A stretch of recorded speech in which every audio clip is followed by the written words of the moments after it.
Bab 681 tidak perlu menunggu hari lain. Di situasi seperti ini, menghindar adalah pilihan yang terbaik. Kalau seperti ini, bukankah Valentino akan memperbesar masalah? Argo tercengang.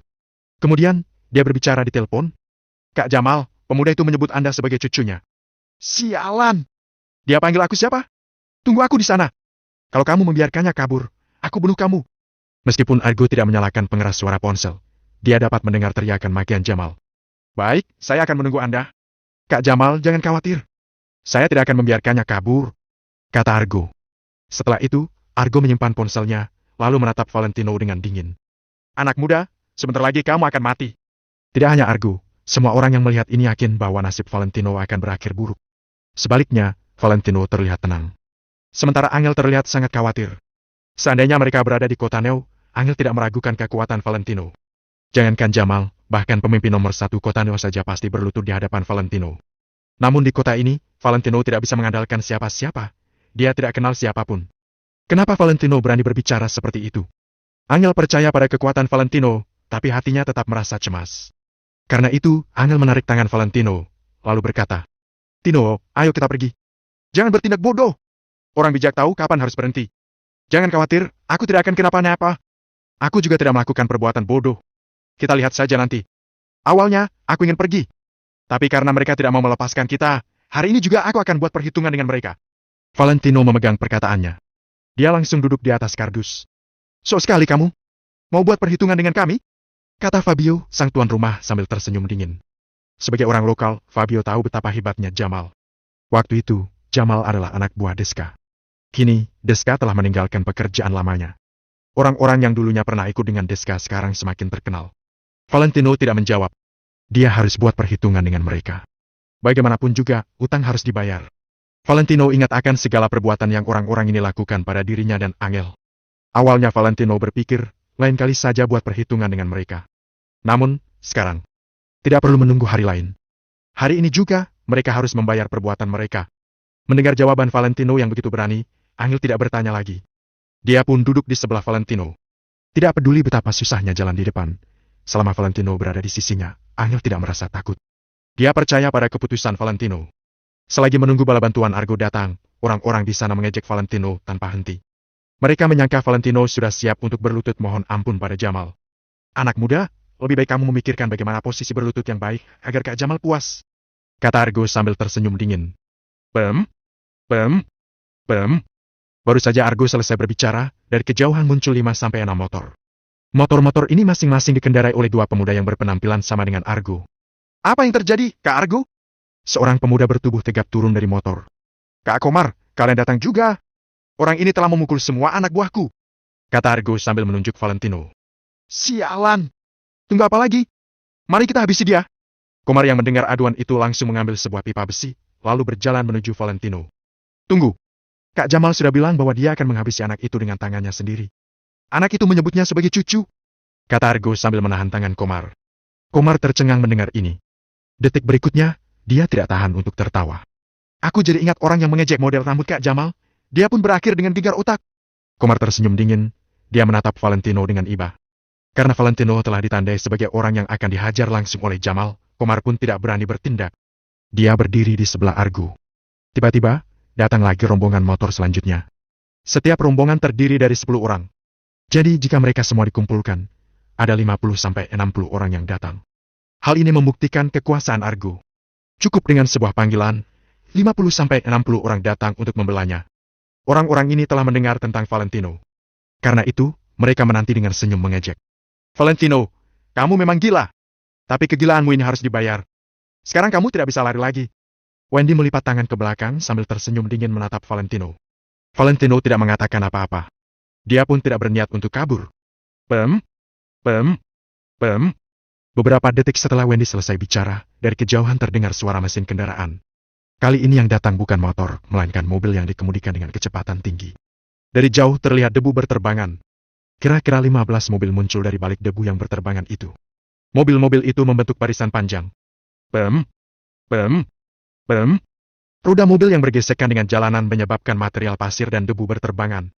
Mobil yang paling depan merupakan mobil SUV berwarna hitam, disusul dengan belasan mobil lain. Sebagian besar mobil ini adalah mobil Sentana. Citet. Pengemudi mobil-mobil itu menginjak pedal rem dan berhenti di sebelah Argo.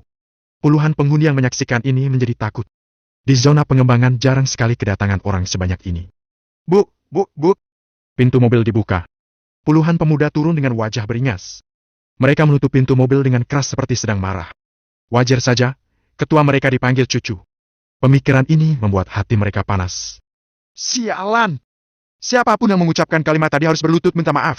Siapapun yang mengucapkan kalimat itu, hari ini juga harus mati. Pemuda yang berjumlah 30-40 orang ini membawa pedang, pistol dan tongkat pemukul. Tatapan mata mereka tajam. Mereka adalah orang-orang inti, berbeda dengan Argo. Argo dan anak buahnya hanya preman biasa, sementara para pemuda yang baru turun dari mobil ini adalah mafia benaran.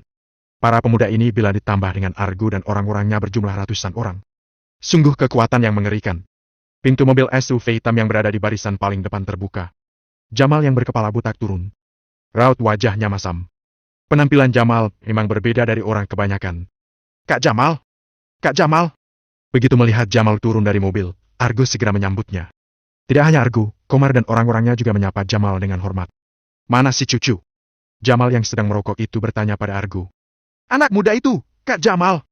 Argo menunjuk ke arah Valentino sambil tersenyum puas. Jamal menoleh melihat Valentino yang berjarak puluhan meter darinya. Sementara Valentino membalas tatapan mata itu dengan tenang. Bab 68 2 Januari Gan takut, aku tidak akan memakan kalian. Jamal menyipitkan matanya sedikit, lalu memaki dengan bibir monyong. Sialan, kamu ini cuma kutu tak berguna. Hari ini juga, aku akan melibas kamu sampai berdarah-darah. Usai mengucapkan kalimat tersebut, Jamal langsung memandu para bawahannya dan berjalan menuju Valentino dengan cepat. Drap, drap, drap. Argo dan yang lainnya juga segera mengikutinya. Lebih dari 100 pemuda melaju ke arah Valentino dengan tatapan membunuh. Melihat pemandangan ini, semua penghuni kompleks mundur jauh-jauh dan menatap Valentino dengan ekspresi merendah. Bukankah tadi kamu melunjak dan meminta Jamal memanggilmu Tuan? Kenapa sekarang kamu tidak menggila seperti tadi lagi? Di sisi lain, Valentino juga agak terkejut. Si Jamal ini sepertinya tidak mengenalinya. Kalau memang begitu, hari ini dia memang telah melewati batas. Di saat jarak antara kedua belah pihak semakin menipis, seorang pemuda di belakang Jamal buru-buru berseru.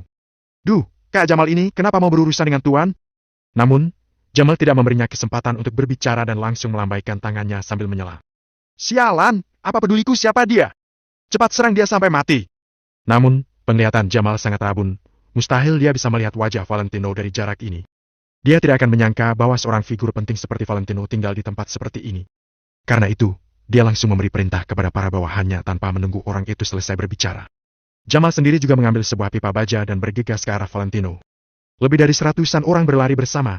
Bumi pun seolah bergetar dan debu langsung berterbangan dan membentuk asap tipis di udara. Pemandangan ini seperti ribuan pasukan yang meluncurkan serangan secara serempak. Siapapun yang melihatnya pasti akan merasa ngeri. Tino, kita! Gumam Angel kepada Valentino dengan ketakutan dan wajah yang memucat. Valentino menepuk-nepuk punggung Angel dengan lembut, lalu berdiri sambil agak mengernyit. Lebih dari 100 orang, susah juga. Namun, karena Angel ada di belakangnya, Valentino tidak bisa mundur. Serang dia sampai mati. Tunggu saja, setelah kuhabisi, kita lihat siapa yang lebih cocok dipanggil Tuan di antara kita berdua. Raungan Jamal bergema dan mencapai telinga semua orang dalam radius 100 meter. Jarak Jamal dan Valentino juga semakin dekat. 8 meter, 5 meter, 3 meter, 2 meter. Semakin dekat jarak antara mereka berdua, semakin jelas pula mata Jamal melihat wajah Valentino. Alhasil, ekspresi Jamal berangsur-angsur berubah. Dari marah, ekspresinya berubah menjadi ragu, lalu agak terkejut dan akhirnya menjadi kaget setengah mati.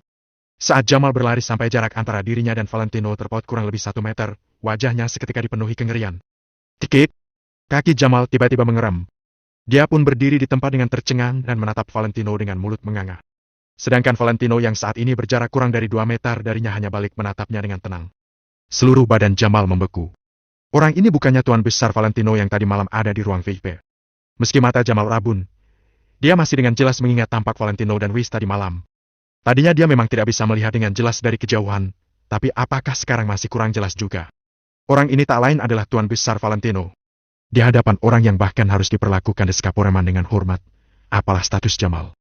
Setelah menyadarinya, seluruh tubuh Jamal langsung bergidik dengan tidak nyaman karena dipenuhi rasa penyesalan yang sangat dalam. Wajahmu masih sakit? Tanya Valentino dengan acuh tak acuh.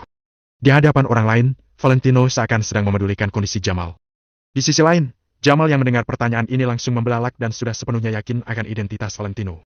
Tidak boleh ada yang tahu tentang kejadian tadi malam. Wajah Jamal langsung meringis, dia pun membuka mulutnya dan berseru. Tuan Dao! Persetan! Semuanya, habisi dia sekarang juga!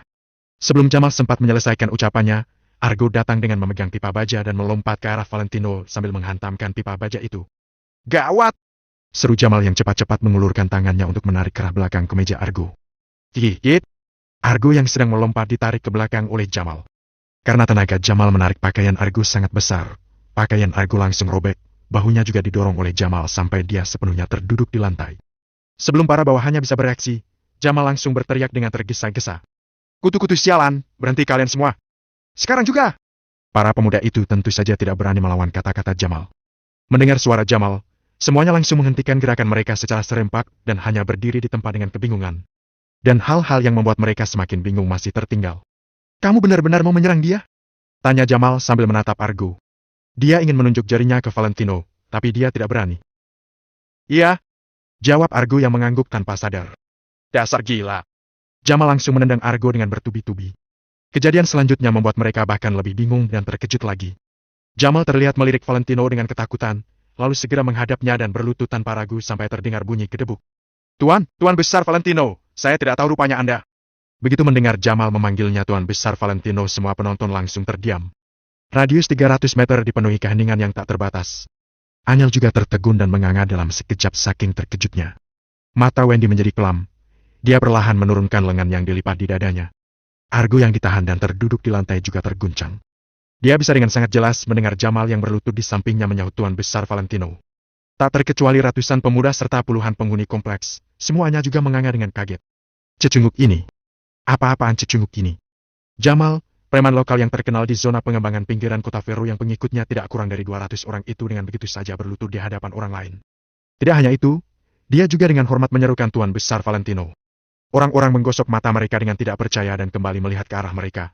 Mereka sadar bahwa yang sedang terjadi di hadapan mereka itu benar-benar bukan mimpi, melainkan kenyataan.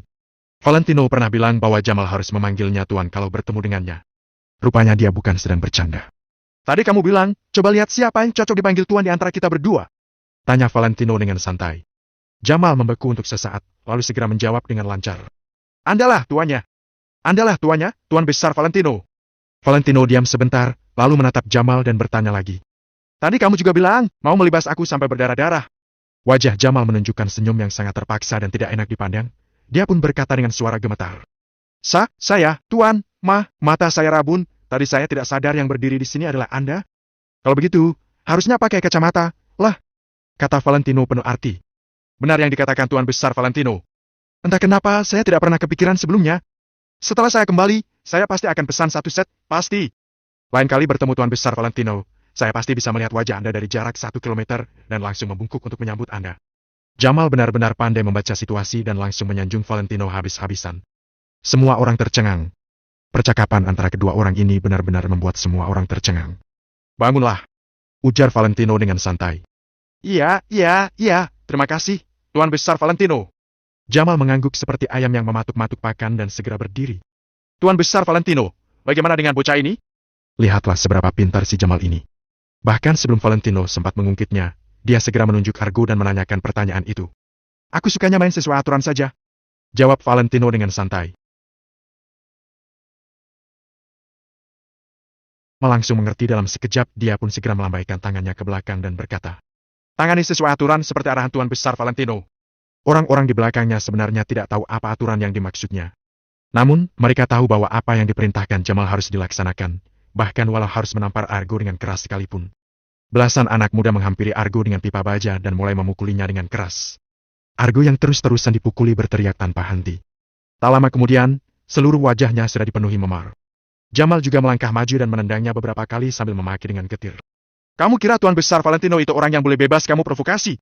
Dasar otak kudang, bodohmu itu hampir membunuhku, tahu? Hati Angel bergetar. Dia benar-benar tidak mengerti bagaimana Valentino yang baru saja pulih selama beberapa hari bisa langsung memegang kuasa yang begitu kuat. Benarkah yang dikatakan Hendrik bahwa mereka tidak usah mencemaskan Valentino kemanapun mereka pergi? Karena siapapun di dunia ini pasti pada akhirnya akan tahu tentang kemampuannya. Mungkinkah Valentino itu tipe orang yang akan mendapatkan banyak pengikut kemanapun dia pergi? Angel tidak paham, tetapi dia tidak banyak tanya lagi. Lagi pula, suaminya ini memang tidak akan pernah mengecewakannya. Kekuatan Valentino memang datang terlambat, tapi ia tidak akan pernah hilang sama sekali. Jamal berbalik dan berjalan ke Valentino, lalu bertanya dengan hormat. Tuan Besar Valentino, apa perintah Anda selanjutnya? Valentino perlahan-lahan berbalik dan menatap Wendy dan para warga lainnya. Para penduduk kompleks, tak terkecuali Wendy, sontak mundur beberapa langkah karena takut. Saat mata mereka bertemu dengan pandangan Valentino yang mencurigakan, di benak mereka tiba-tiba muncul perkataan Valentino sebelumnya. Valentino pernah mengatakan bahwa dia pasti akan meminta kompensasi atas perbuatan mereka. Apakah kini sudah waktunya dia meminta kompensasi itu? Mulut Valentino menyunggingkan senyum main-main dan berkata, "Jangan takut, aku tidak bakal makan kalian." Bab 683 ratakan. Mendengar kata-kata Valentino ini, orang-orang langsung berpikir dalam hati. Kamu memang tidak memakan kami, tapi saat ini kamu bahkan lebih menakutkan daripada siluman pemakan manusia. Jamal berjalan menghampiri Valentino dan segera bertanya tanpa ragu-ragu. Tuan, apa perintah Anda selanjutnya? Valentino mengucapkan satu kata dengan datar. Ratakan! Ratakan! Awalnya Jamal agak bingung, tetapi dia langsung menangkap maksud Valentino. Semuanya, hancurkan semua yang bisa dipegang dan ratakan seluruh tempat ini. Begitu mendengar perintah Jamal, puluhan bawahan yang dibawanya segera mengambil pipa baja masing-masing dan bersiap-siap menggerebek kompleks. Jangan-jangan maksud ucapan Valentino ini benar-benar menyuruh mereka merobohkan seluruh kompleks. Valentino, mau apa kamu? Fabio seketika panik, bagaimanapun juga kompleks perumahan ini adalah miliknya. Kalau Jamal dan para bawahannya menghancurkan kompleks ini, tidak ada yang akan berani melawan. Sudah bisa dibayangkan kerugian yang akan dideritanya. Meminta kompensasi. Jawab Valentino sambil merentangkan tangannya dengan santai seolah-olah ini adalah hal yang sangat biasa. Fabio menggertakkan giginya dan berkata, kamu sudah lupa, kalau aku tidak menyewakan rumah ini ke kalian dan membiarkan kalian tinggal di sini, kalian sudah akan terlantar di jalanan dan mati kelaparan. Di hari angin membawamu ke sini, kamu bahkan demam tinggi, di luar juga sedang hujan. Kalau bukan berkat kebaikanku, kamu sudah mati dari hari itu. Mendengar kata-kata ini, Valentino terdiam sejenak. Namun, bukan karena memikirkan Fabio, melainkan Angel. Benar, inilah yang dialami Angel dan dirinya selama 3 bulan terakhir. Melihat Valentino terdiam, Jamal juga tidak berani bergerak. Dia hanya berdiri di tempat sambil menunggu perintah Valentino selanjutnya. Setelah beberapa saat, Valentino perlahan mengangkat kepalanya. Dia pun melipat tangannya di belakang dan berkata dengan suara rendah. Aku menyewa rumah dan membayar uang sewa tanpa kurang sepeser pun. Ini tak lebih dari sekadar transaksi. Barang-barang kalian sendiri yang rusak, tapi kalian membuatku jadi kambing hitam dan meminta uang tebusan ke Angel. Ini kesalahan kalian. Ada lagi yang datang ke rumahku di tengah malam dan mengintip Angel. Kalian menindas yang lemah. Kalian tidak punya hati nurani. Kalian tidak bisa bedakan benar dan salah. Kalian menuduh Angel mencuri pakaian Wendy, bahkan mau melepas pakaian Angel di depan umum. Itu tindakan tercela.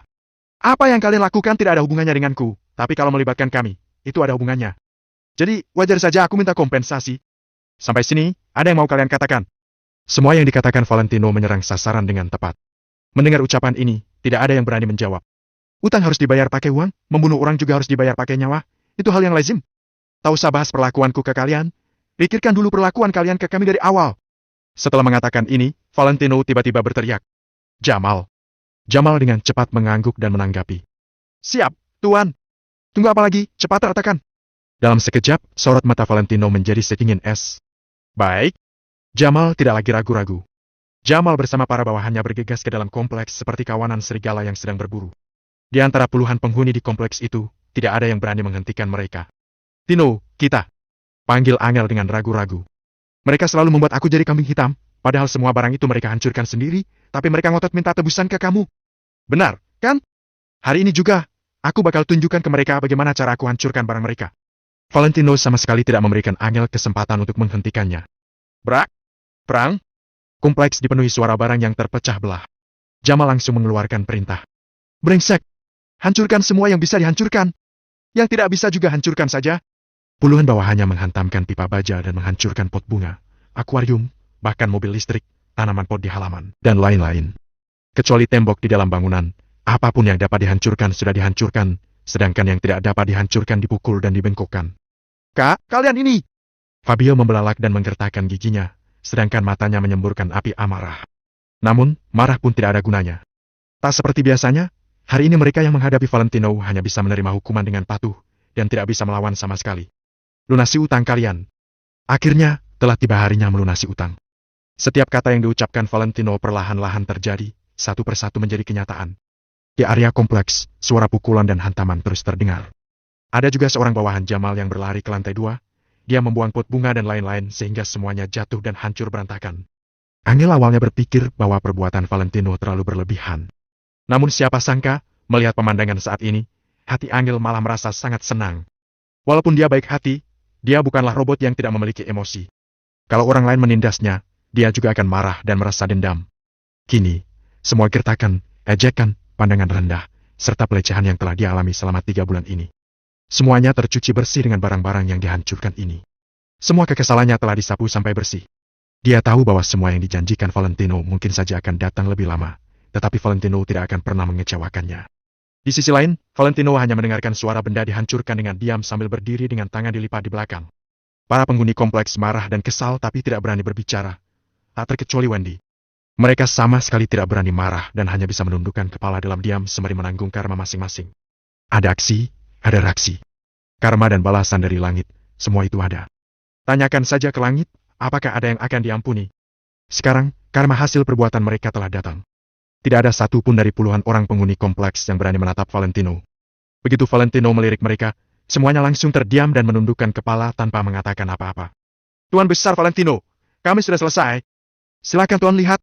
Pada saat ini, suara pukulan dan hantaman di dalam kompleks berangsur-angsur berkurang. Jamal berjalan keluar bersama para bawahannya.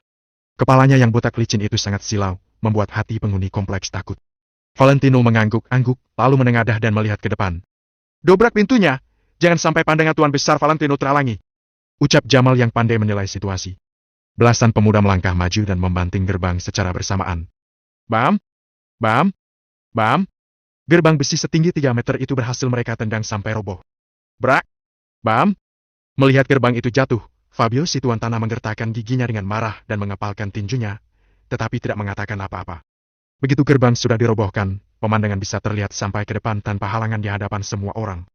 Saat ini, sisi kompleks berantakan dan kacau balau seolah-olah baru saja diterpa angin puting beliung.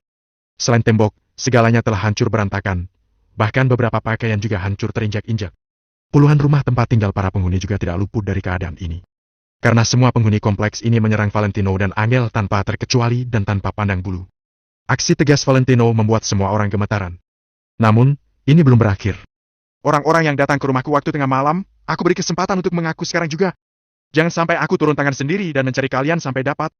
Valentino berbalik dan melirik para warga. Satu kalimat itu menjalar seperti arus listrik yang menyetrum para bujangan itu secara tiba-tiba dan membuat mereka bergidik. Mendengar kata-kata Valentino ini, tidak ada yang berani bergerak. Walau dipikirkan dengan dengkul pun, siapapun sudah bisa menebak apa yang akan terjadi nantinya. Jadi, 10 detik setelah Valentino mengatakannya, tidak ada satu pun yang berani berjalan keluar. Sialan! Kalian tidak dengar tadi Tuan Besar Valentino bilang apa? Jamal segera melangkah maju. Dia tidak akan membiarkan hal semacam ini berlalu begitu saja. Aku tidak akan repot-repot menunggu kalian mengaku lagi. Tuan, aku akan menghabisi mereka satu persatu sekarang juga. Lebih baik membunuh mereka semua daripada membiarkan satu pun lepas. Bab 684 tidak melepaskan satu pun. Begitu mendengar ucapan Jamal, para penghuni pria seketika tertegun. Si Budi juga pernah mengetuk pintu rumah kalian. Aku melihatnya dari jendela. Beraninya kamu mengataiku? Apa kamu sendiri juga tidak begitu? Dia juga. Aku sudah melapornya. Dia orangnya. Dalam sekejap mata, belasan orang saling menyalahkan. Situasi juga menjadi sangat ribut. Situasi orang saling menjatuhkan itu apa? Jamal dan yang lainnya bisa dibilang sudah menyaksikannya hari ini. Tuan Besar Valentino, ini. Jamal agak kebingungan melihat situasi sekarang. Bagaimanapun, mereka sulit menghukum orang sebanyak ini. Ditambah lagi mereka sedang ricuh. Jamal juga tidak tahu apa yang harus dia lakukan. Namun, Valentino malah tertawa dingin dan langsung paham maksud mereka. Dia pun berkata dengan dingin. Tidak bisa menghukum orang banyak, ya? Konyol sekali. Dulu dia pernah berdiri di puncak hingga satu kata darinya sudah bisa menentukan hidup atau matinya seseorang. Ucapan Valentino bagaikan aturan. Ucapannya adalah hukum. Selain wanita dan anak-anak, jangan lepaskan semua pria yang ada. Selesai bicara, Valentino segera mengangkat kotak itu dan beranjak pergi. Baik. Kami akan laksanakan perintah Tuan. Jamal melambaikan tangannya, belasan anak buahnya seketika mengerumuni para penghuni pria. Tino! Angel segera menarik lengan Valentino, kemudian menggeleng. Sorot matanya tampak penuh harap dan rasa takut, bahkan tampak sedikit cemas. Valentino yang seperti ini membuat Angel merasa asing dan sangat ketakutan. Dia takut kebencian akan menelan Valentino seutuhnya hingga membuat Valentino terus menyimpan dendam. Angel lebih berharap bisa melihat Valentino yang dulu lagi. Valentino yang membawa pulang anjing terlantar dan merawatnya. Kalau bukan karena Mary yang diam-diam membuang anjing itu, pasti sampai saat ini Valentino masih akan memeliharanya. Valentino menoleh perlahan, tatapannya bertabrakan dengan tatapan Angel. Setelah saling memandang selama beberapa detik, Valentino menghela napas panjang, kemudian menoleh ke belakang dan berkata, "Jaga batasan kalian." "Siap, Tuan Besar Valentino." Setelah mendapat perintah dari Valentino, Jamal segera berjalan ke arah para penghuni. Ada beberapa anak buah Jamal yang cerdik datang untuk mengambil barang dari Valentino dan meletakkannya ke dalam mobil. Jamal maju sambil berteriak ke arah para penghuni. "Kalian mungkin tidak mati, tapi hukuman tetap harus dijalankan. Mungkin aku tidak berani membunuh kalian, tapi kalau sekedar mematahkan kedua kaki kalian, itu bukanlah hal yang sulit bagiku. Tapi hari ini karena Tuan Besar Valentino telah meminta ampun demi kalian, aku hanya akan mematahkan tangan kalian." Selesai bicara, Jamal segera berbalik dan menyusul Valentino. Anak buahnya yang masih ada di sana segera mengepung para penghuni laki-laki. "Tidak, tidak, kami sudah bersalah.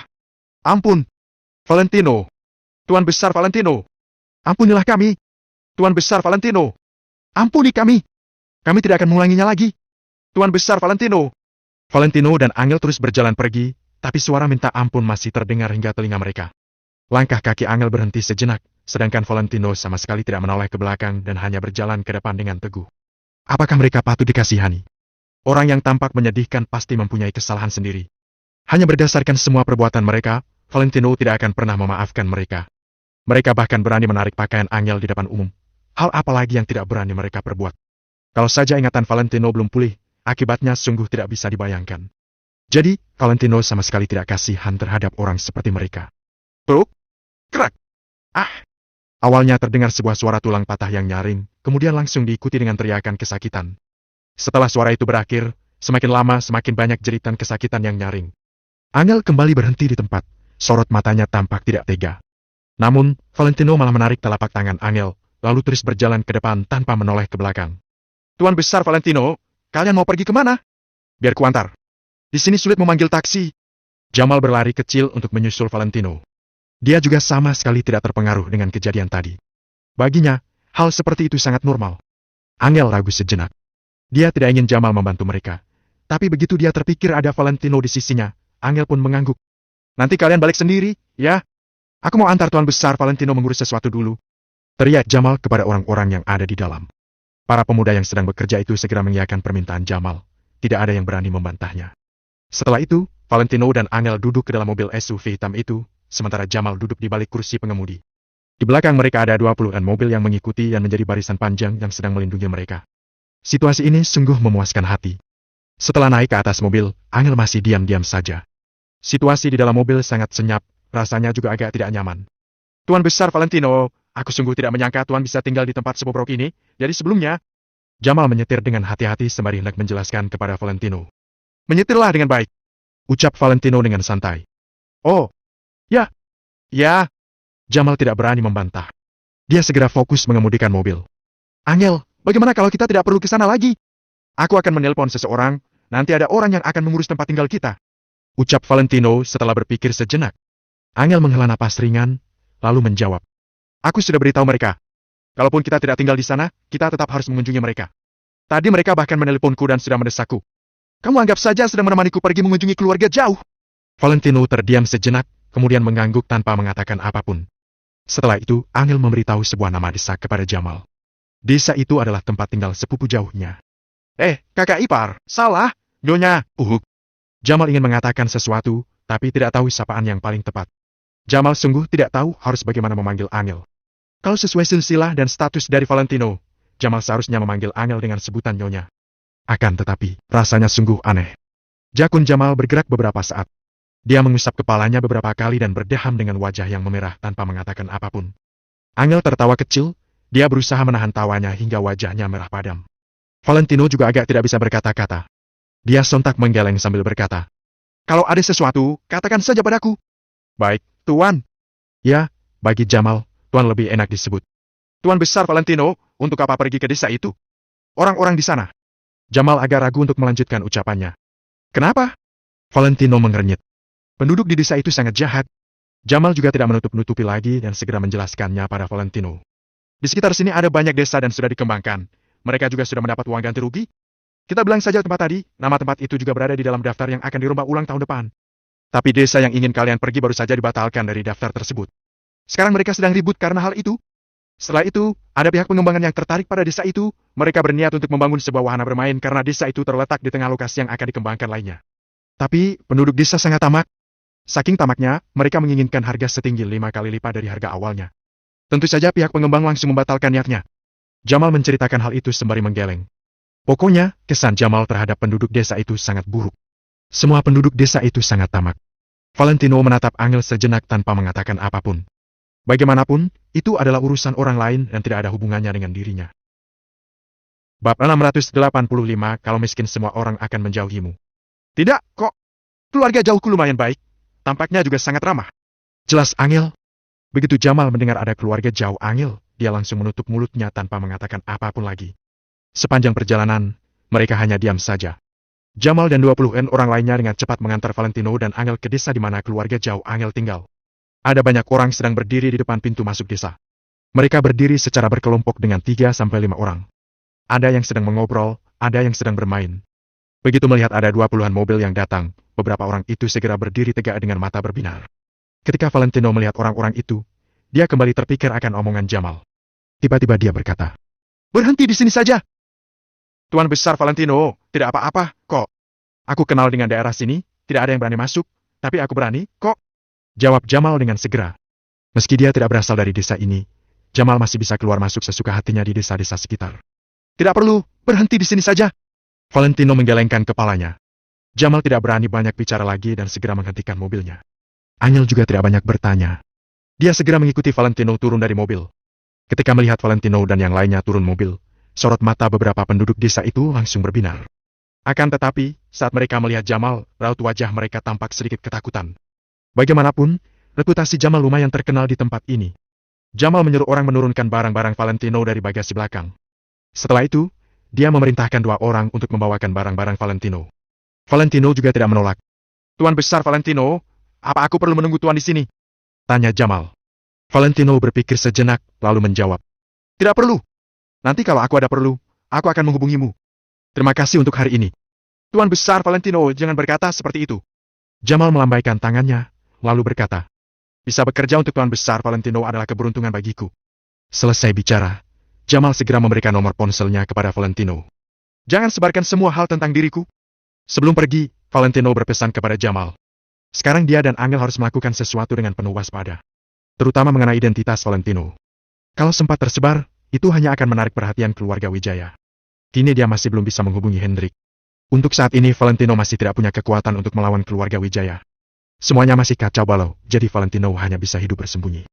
"Tuan Besar Valentino, tenang saja. Jamal paham, kok." Jamal mengangguk dengan serius. Angel menuntun yang lainnya berjalan menuju rumah sepupu jauhnya. Setelah kedua bawahan Jamal membawa barang bawaan Valentino dan Angel ke depan pintu, mereka berdua pun pamit. Angel belum. Ada pria juga wanita, yang tua dan yang muda. Orang-orang yang berdatangan setidaknya ada belasan orang. Melihat Angel berjalan masuk, mata mereka semua langsung berbinar. "Duh, Angel akhirnya datang juga. Angel, ayo cepat masuk. Dia suamimu, ya?" Wah, tampaknya dia adalah orang yang berbakat. Belasan orang itu sangat ramah. Mereka bahkan ada yang ingin membantu Valentino membawa barangnya. Valentino hanya tersenyum segan. Dia pun bersama Angel mengikuti mereka masuk rumah. Angel menatap Valentino dengan bangga, seolah-olah sedang berkata, "Lihatlah. Aku tidak berbohong, kan? Sepupu jauhku ramah, kok." Melihat sikap Angel, Valentino hanya menggeleng tak berdaya. Orang-orang ini memang ramah, saking ramahnya ini sampai terasa mencurigakan. Sepupu jauh yang sudah tidak bertemu selama beberapa tahun tapi masih bisa sedekat ini. Rasanya agak mustahil. Di tengah halaman, mereka mengelilingi Valentino dan Angel dengan sangat ramah. Saat ini, Valentino masih memakai jas bermerek yang dibelikan oleh Riz. Tidak perlu ditebak, sekilas saja sudah tahu harganya pasti sangat mahal. Jadi, keramahan orang-orang ini telah melebihi ketika Angel datang ke desa ini pada beberapa waktu yang lalu. Mereka sebelumnya juga pernah bilang ingin memberikan sedikit hadiah kepada Valentino, tapi sekarang malah tidak ada yang mengungkit hal itu. Para wanita itu segera menyiapkan bahan makanan dan memasak beragam lauk pauk. Belasan orang itu duduk bersama sembari makan dan mengobrol. Lauk yang disajikan juga cukup beragam. Seorang pria parubaya mengorek giginya sambil bertanya pada Valentino. "Tino, terserah kamu ingin tinggal berapa lama di sini. Asalkan kamu tidak keberatan, kamu boleh terus tinggal di sini." Iya. Kamu sudah di sini juga sudah termasuk keluarga sendiri. Terserah kamu ingin tinggal di rumah siapa." Timpal salah satu sepupu jauh Angel. "Tidak keberatan, kok. Sebelumnya aku tinggal di rumah sewaan di zona pengembangan. Kondisi di sana jauh lebih buruk dibandingkan di sini." Valentino sengaja mengatakan hal itu. Angel juga agak heran. Dia merasa ucapan Valentino ada makna tersirat. Kalian tinggal di rumah sewaan? Benar saja, begitu pria parubaya itu mendengar ucapan Valentino, dia segera terdiam. Para sepupu jauh Angel juga menatap Valentino dengan kaget. Bagi mereka, suami Angel seharusnya adalah bos besar perusahaan. Bagaimanapun, keluarga Kusuma adalah keluarga terpandang di kota Neo. Sebagai putri keluarga Kusuma, Angel seharusnya menikah dengan suami yang statusnya setara dengannya, kan? Jadi, bagi mereka, Valentino adalah seorang putra konglomerat yang hebat. Sekarang setelah mendengar ucapan Valentino, tampaknya mereka hidup dengan lumayan susah juga. Ya, beberapa bulan ini aku masih belum mendapat pekerjaan. Jadi dalam beberapa hari ini aku berencana pergi mencari pekerjaan baru. Ujar Valentino lagi dengan raut wajah yang sama sekali tidak berubah. Angel semakin bingung. Dia semakin merasa Valentino memang sengaja mengatakan hal itu. Meski semua yang dikatakan Valentino itu adalah kenyataan, rasanya agak tidak pantas kalau dikatakan kepada sepupu jauhnya. Apa? Kamu tidak bekerja? Pria parubaya itu tertegun. Belasan orang itu seketika termangu, kemudian ada yang bertanya. Kondisi keluarga Tino seharusnya tidak buruk, kan? Jadi sampai tidak perlu bekerja, kan? Iya, iya. Putra konglomerat seperti Tino tidak perlu bekerja, dia juga masih bisa hidup dengan santai. Mereka semua tertegun sejenak, lalu baru mengerti. Iya. Angel tersenyum canggung. Dia juga sudah menyadari nada bicara mereka yang membuatnya merasa tidak nyaman. Namun, Angel juga tidak ingin menjelaskan apapun, jadi dia hanya terpaksa mengangguk. Akan tetapi, Valentino kembali menggeleng dan berkata, "Aku bukan putra konglomerat." Begitu selesai bicara, orang-orang yang awalnya sedang sibuk berbicara, kini langsung hening. Semua suara seketika hening. Belasan orang itu sedang memakukan pandangan mereka ke arah Valentino. Kalau kamu bukan putra konglomerat, lalu bagaimana kamu bisa menikah dengan Angel? Kamu bahkan bisa menikahi putri keluarga terpandang? Tanya pria parubaya itu dengan serius. Senyuman di wajahnya juga sudah hilang. Aduh, paman ini, tentu saja karena kami saling mencintai. Jelas Angel. Kamu jangan bicara dulu, paman sedang bertanya padanya. Pria parubaya itu segera berkata dengan tegas. Ketika melihat sikap pria parubaya yang berubah itu, Angel seketika termangu. Valentino merasa hal ini sungguh menarik. Tebakannya benar, mereka seharusnya tidak pergi ke tempat semacam ini.